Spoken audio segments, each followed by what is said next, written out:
Welcome to Asian American Life. I'm your host, Ernabel Demillo.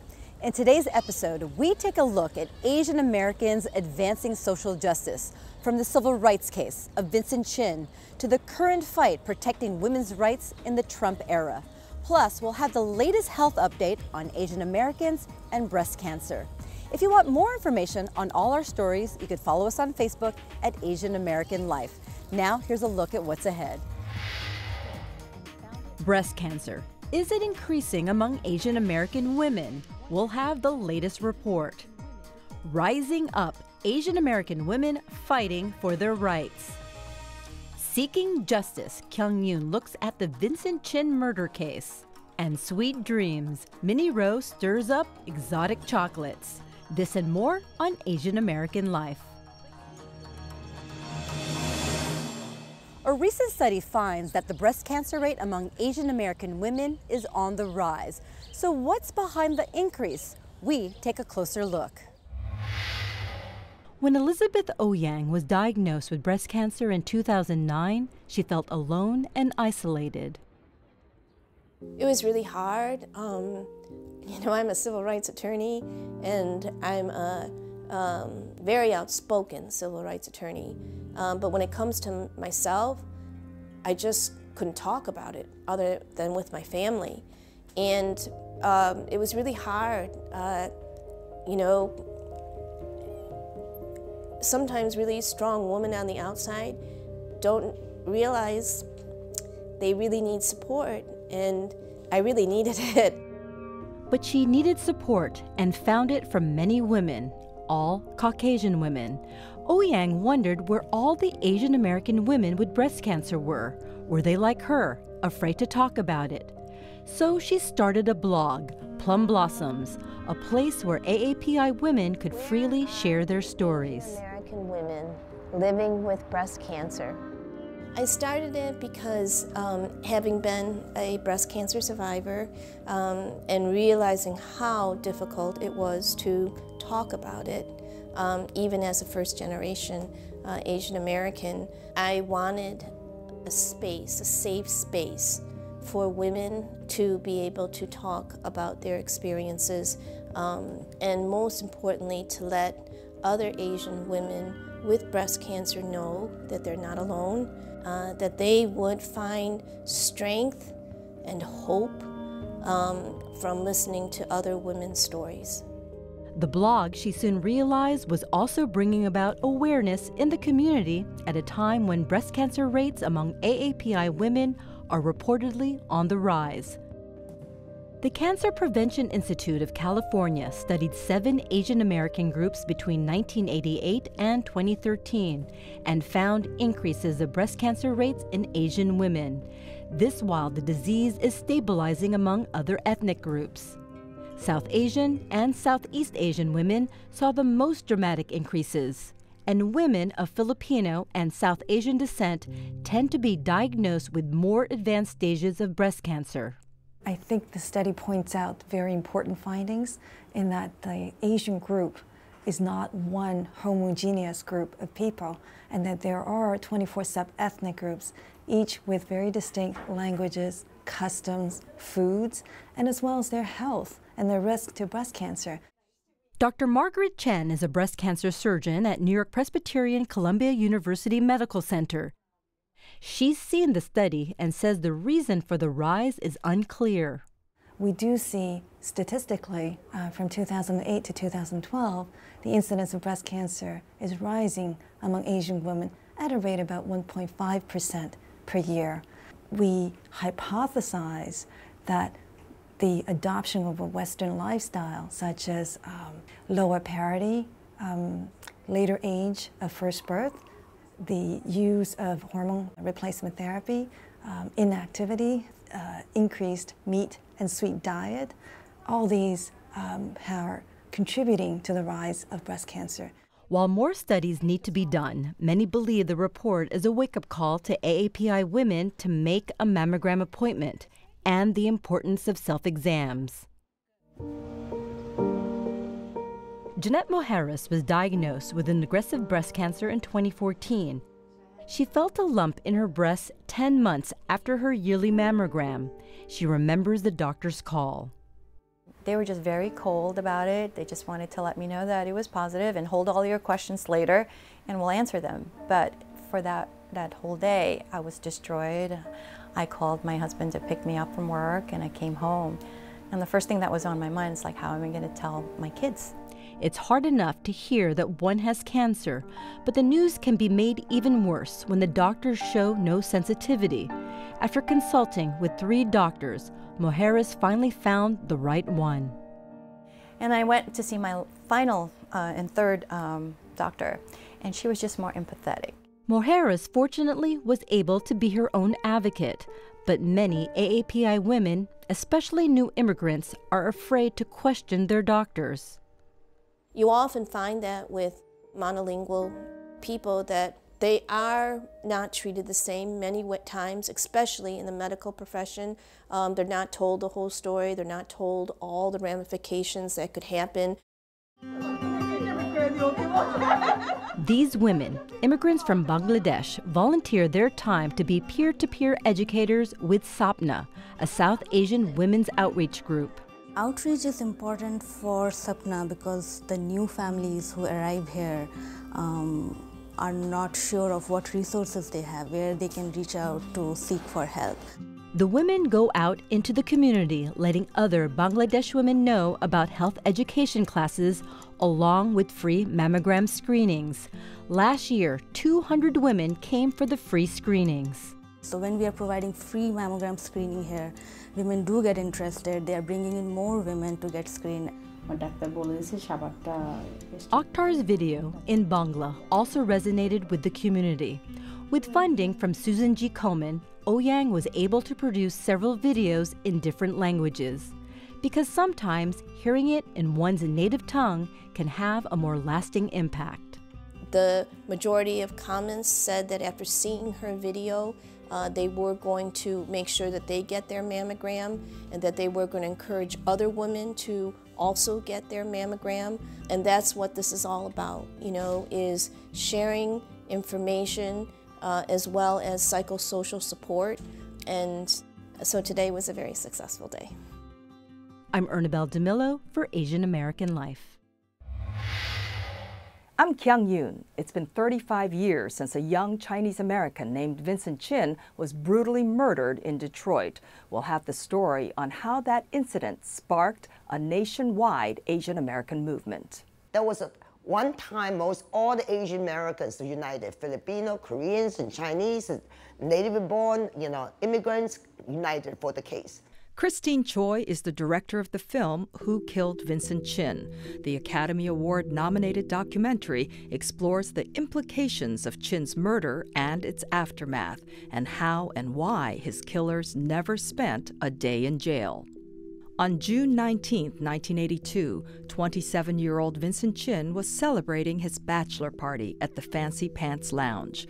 It was a time when Detroit's economy was in a free fall as demand for fuel-efficient Japanese cars was rising. Chin got into a fight with 2 white auto workers who mistook the Chinese American for Japanese and blamed him for the loss of their jobs. Ronald Evans and his stepson Michael Nitz got into an argument with Vincent and said it's because of little mother F's like you that we're out of work. And they got into a fight. They took out a Louisville Slugger baseball bat and beat Vincent in the head 4 times with the bat, cracking his skull open. And his final words were, "It isn't fair." 4 days later, after he was declared brain dead, 400 people attended a funeral instead of his wedding. Tiwa Chang was an activist and journalist, first in Denver and later in Detroit, who supported Vincent Chin's mother, Lily Chin, in her crusade to bring her son's killers to justice. For her, Vincent was the light and joy of her life. He was outgoing, gregarious. He was a fun kind of guy, and he made her whole life joyful. So when she lost him, I mean, think about it.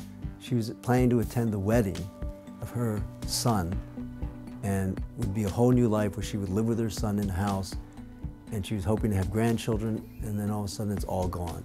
What remained was a long and drawn-out battle through the American court system for Lily Chin and a community seeking justice for Vincent's murder. Even though the two men confessed to killing Chin, they were able to get a plea deal to a lesser charge of manslaughter with no jail time, only probation and a minimal fine. The judgment was $3,000 a three-year probation. So in the ensuing anger from the Asian American community, led by Helen Zia, a group called the American Citizens for Justice was formed, and they basically forced a federal prosecution for civil rights violations. Ebens was found guilty, but then in a retrial based on a technicality, an all-white appeals court in Cincinnati overturned the conviction. The verdict outraged Asian Americans across the country and coalesced a pan-Asian campaign for equality and justice. Although Vincent was Chinese American, all other Asian Americans, Japanese, Korean, Filipino, Cambodian, South, whatever, because they realized any one of them could have been there and would have been murdered as well, just because they looked Asian. Because they united, that helped make a difference. Director Christine Choi spent 5 years following the aftermath of the murder and Lily Chin's quest for justice for her son. The documentary was nominated for an Academy Award in 1989. I was very proud that the film was nominated. It satisfied me after 20-some years later. I realized this case is historically incredibly important. And I became more proud that I actually participated in this film when more and more Asians entering the legal studies, okay? And I was also very happy to see all the Asian American studies in the program began. And there's the Asian Law Caucus, and they use the film as primary example, you know. That really satisfied me. But while there is progress, America is still grappling with many of the same issues today of Detroit in 1982, declining blue-collar industries and the racial tensions, hate crimes, and scapegoating of immigrants and minorities that result from these struggles. Earlier this year, 32-year-old Srinivas Kuchibhotla was killed in Kansas by Adam Purinton, who allegedly shouted, "Get out of my country," before shooting. Every time there's injustice against any other human being for the wrong reasons, because of racism, Islamophobia, for whatever it is, it's important for every American, all Americans, to support diversity and justice. And I think that's the lesson that needs to be learned, because things can go backward. It's only been about 30-something years, 30 or 40 years, that Asian Americans have gotten a modicum of acceptance. It can be reversed. And it's not just for Asian Americans, it's for all Americans. When they go after any other person in this country for unjust reasons, it's important for all of us to defend that person. After 35 years, it's clear that the lessons of Vincent Chin are still relevant, and in this post-election climate, perhaps now more than ever. I'm Kyung Yoon for Asian American Life. The feminist movement in the age of Trump has brought women together in the fight for equality. But many women of color, including Asian American women, are still fighting to make their voices heard. They want more than just a seat at the table. They want to lead the conversation. Jana Lynn Umipig is a self-described multidisciplinary artist, expressing herself through music, performance, and her art, all a reflection of who she is, a Filipina feminist. For me, I feel like feminism is focusing in on women's issues and understanding that they're human rights issues. So it's not about saying that women are predominant over men in any way, but rather it's humanizing the woman and understanding like what it is that we struggle with and the oppressions that we have to face that are particularly directed toward women, which unfortunately, because of patriarchy, is a lot. Umipig is part of a new generation of Asian American feminists, young women who are fighting to make sure the Asian American female voice is being heard in the larger feminist movement. 3 million people around the globe out marching with us today. The Women's March on Washington and sister marches around the world exceeded expectations, with millions of women and their supporters attending. But it was during the organizing of this event, started informally on social media, that brought out some of the friction within the feminist movement. Many women of color complained they were being sidelined, criticizing the movement for focusing on issues from a privileged white women's lens. The criticism led to the naming of 4 diverse women as official co-chairs, including African-American civil rights activist Tamika Mallory, Linda Sarsour, who heads the Arab Association of New York, Latina activist Carmen Perez, and fashion designer Bob Bland. But Umipig still felt her voice was lost in the sea of mostly white women she saw, prompting her to write this for the blog Hela Pinay. I note the prevalence of white cis women at the march, the prevalence of the privileged, the considered, the already highly visible, and want us all to understand how when it is the privilege that is most visible and leading that we hear about the issues from the privileged lens, which is, in this case, women's issues in general. We together are powerful. The Women's March was a really beautiful gathering. However, when I was there, I was looking around and I was understanding that there were not narratives on signs or in chants that were really talking about, that connects, like the intersectionality thing we're talking about, that connects the other issues that make women even more vulnerable. The march put intersectional feminism in the spotlight. The term was first used in 1989 by college professor Kimberly Crenshaw to explain how feminism needed to be more diverse and inclusive.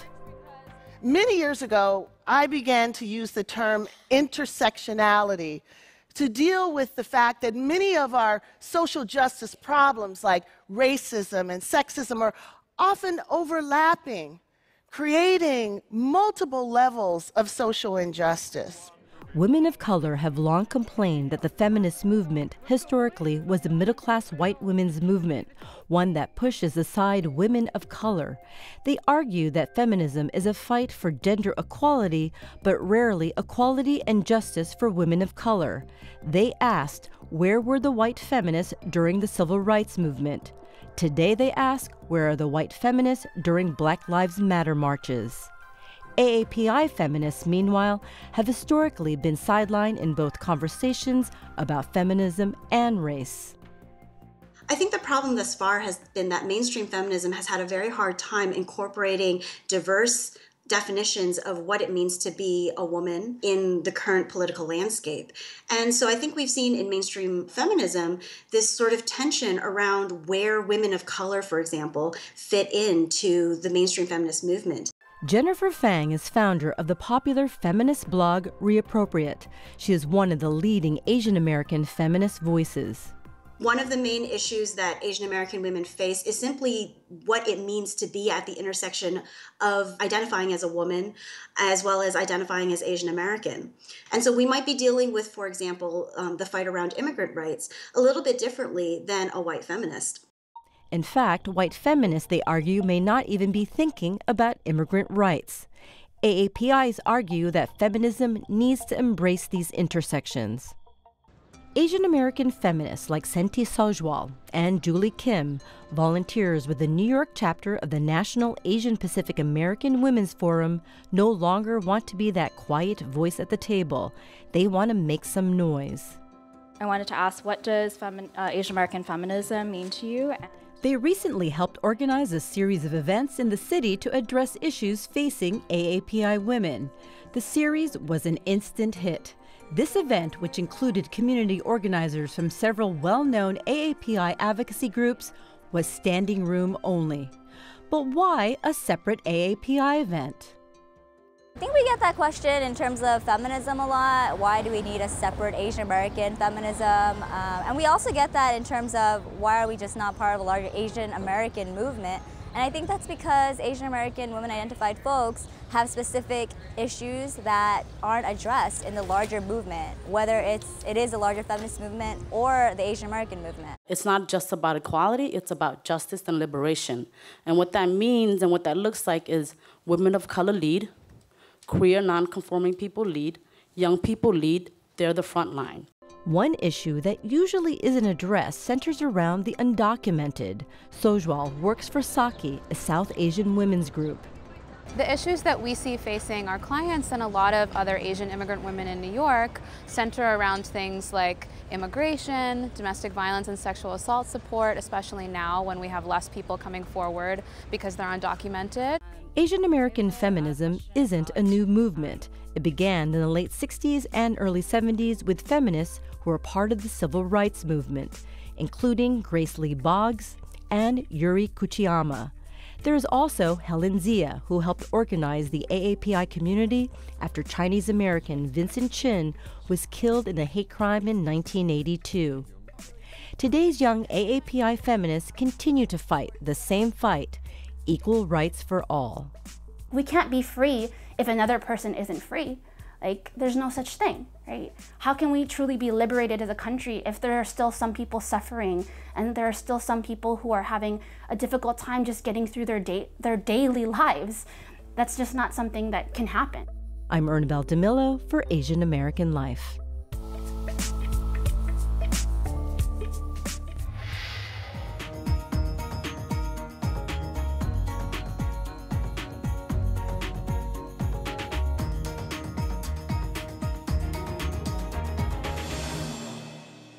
I'm Minnie Rowe. Since ancient time, chocolate has been referred to as food of the gods. It is undoubtedly one of the most beloved sweets of all time.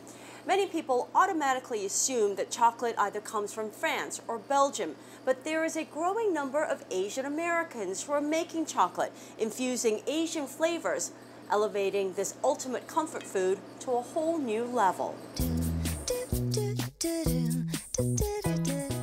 Black sesame, Thai chili, mango green tea. These are not your typical chocolate flavors.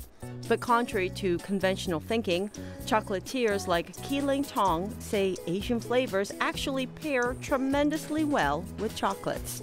You think about the chili sesame, it has that savory, it has that sweetness and also spicy, so a great combination. Among the 48 flavors she sells at her Manhattan shops, Key has about 10 Asian-inspired combinations: chili sesame, ginger, black rose, yuzu. Mango green tea is a great combination just because the bitterness of the matcha, and then you have the white chocolate is a little sweet, which is the center, and then you have enrobed with dark chocolate with the mango, so great combination. Infusing chocolates with teas and other exotic flavors is nothing new. Chocolatiers have been experimenting with various spices, chilies, and fruit for a very long time. Key gets her inspiration from her Chinese-American upbringing and the flavors that influenced her palate throughout her life. I remember the flavors that my mom or my grandmother started making, even with savory. So I kind of incorporated with that, and that's the reason why there's a lot of Chinese influence, I guess. Asians don't fit the mold of your average chocolatier, which has long since been dominated by males and Europeans. But Key joins a number of Asian Americans who are beginning to take a bite out of the $100 billion industry of chocolates. There's Jade Chocolates in San Francisco, whose chocolatier Mindy Fong churns out flavor combinations such as the ylang ylang flour, toasted brown rice, and cardamom. Chocolatine's, based in Illinois, is run by Reiko Wada, who pairs her chocolate with sancho, or Japanese peppercorns, and koji sake. People now, again, understand that, it doesn't matter what your background is. If you could make it, you could do the flavors. If you could somehow succeed the flavors, then it doesn't matter who you are. Even the cacao beans have an Asian connection. Cacao plants were first cultivated in Central America as far back as 1900 BC. Ancient civilizations roasted and ground the cacao beans into a paste that they mixed with water, vanilla, honey, and chili peppers to brew a frothy chocolate drink. In the 1500s, Spanish conquistadors seeking gold and silver in Mexico returned with chocolate instead, and its popularity as a magical elixir spread from Spain to France and other European nations. In an effort to quench the growing thirst for chocolate, European powers established colonial plantations in equatorial regions around the world. To this day, there are cacao plantations in India, the Philippines, and Indonesia, which still ranks as the third largest cacao bean producer in the world. Does it have to be identical or not? At $2.75 a piece, Keith's chocolate is not cheap. But when you witness the labor behind producing these delectable morsels, it explains the price. While a chocolate bar takes only about 30 minutes to make, truffles involve a multi-step process that can take several hours. Yeah, dark chocolate truffle would be great. And the unique flavor combinations brings by the curious, who quickly turn into converts after just one bite. Mango green tea is not something you would normally find in another chocolate shop. Or, you know, what was the other one? Oh, the chili sesame. I mean, those are just odd. So I like the fact that, like, if I bought it for somebody, they get a little surprise. You know, it's not something normal. I had people who came in who was very skeptical, who was like, oh, you know, so this is not from Europe or from France or from Belgium. I said, no, it's all handmade here. And they, what, $2.75 a piece? That's like a lot. If you try the chocolate, you'll know. So once they bite into it, then it's like, I understand. And to quote a very famous movie line, life is like a box of chocolates. You never know what you're gonna get. Ginger. I'm Minnie Rowe for Asian American Life. That's our show for now. If you want more information on all our stories, you could follow us on Facebook at Asian American Life. I'm Ernabel Demillo. Thanks for watching. We'll see you next time.